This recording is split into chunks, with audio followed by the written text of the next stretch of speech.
وان خفتم او کچری تاسو یریږئ شقاق بینهما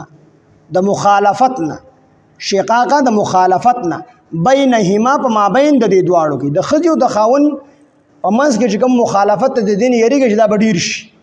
نو څه وکړئ فبعثوا تاسو مقرر کړئ حکمن یو منصف یو ثالث یو درېمګړی من اهله د دې سړي د طرف نه وحکمن او یو درېمګړی من اهلها د دې ښځې د طرف په دې باندې په والو باندې کارونه شو. څلورم حکم دا دی چې بیا به د دې سړي د طرفه یو درېمګړی مقرر کړي، سړي د کورنۍ نه، او د ښځې د کورنۍ نه به یو درېمګړی مقرر کړي. نو دا دواړه به لړ شي، د دواړو خبرې به واوري، او چې کوم کس ته ګناه نو هغه ته به وایي چې تا ته ګناه دی، ته خپله غلطي ومنه. داسې به نه کوي چې خاونه ته هم بد نه وایي خو دا ښځه د ګورې هم ښه وي،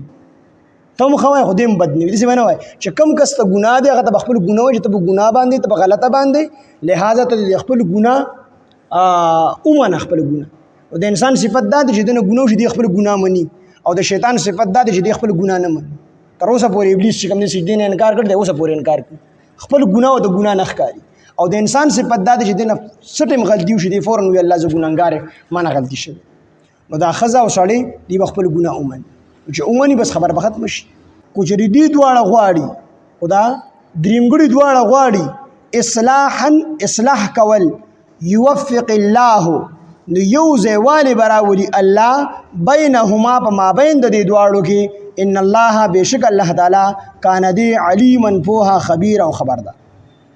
نو دا درېمګړي به هم ښکلې خبرې وکړي د دواړو په منځ کې،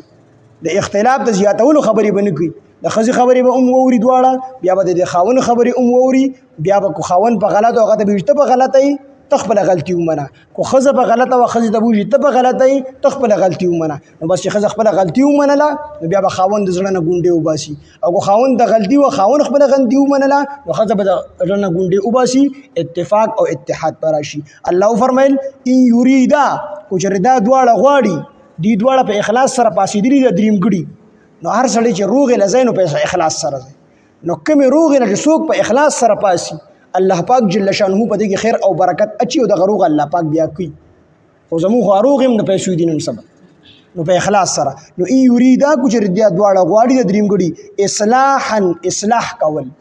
اصلاح کول غواړي د دې دواړو د دې ښځې او د خاوند په منځ کې صلح راوستل غواړي، جوړ راوستل غواړي، یوفق الله نو یو ځایوالی به الله راولي بینهما په مابین د دې دواړو کې، خو د دې دواړو په وجه باندې به الله دا روغوالی راولي. ځکه چې دوی په اخلاص سره پاسي او دوی نیت وکړي چې الله دا ښځه او خاوند روغ کړي، نو الله به یې روغ کړي، الله به دواړو کې چې کوم دی روغوالی راولي. ان الله بېشک الله تعالی کان دی علیما پوها خبیر او خبردار.